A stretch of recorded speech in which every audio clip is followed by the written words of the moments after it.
खबर शामिल करते हैं world news HD। Pakistan deputy bureau chief Punjab Rao Waseem Akhtar की इस रिपोर्ट के मुताबिक मरी नंबल छड़ा गली बाजार में जिला इंतजामिया मरी का बड़ा ऑपरेशन। मुतादिद दुकानें मिसमार। जिला इंतजामिया मरी की जानिब से नंबल छड़ा गली बाजार में तजावुजात के खिलाफ भरपूर ऑपरेशन जारी है। कार्रवाई के दौरान मुतादिद गैर कानूनी तामीरात और दुकानें मिसमार कर दी गयी।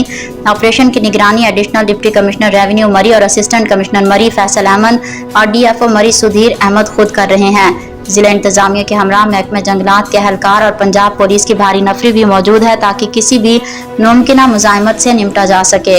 इंतजामिया के मुताबिक ये कार्रवाई सरकारी जमीन को वागुजार कराने और अवामी रास्तों को कुशादा बनाने के लिए की जा रही है। तजावुजात के खात्मे के इस अमल को मरहलावार मुकम्मल किया जाएगा।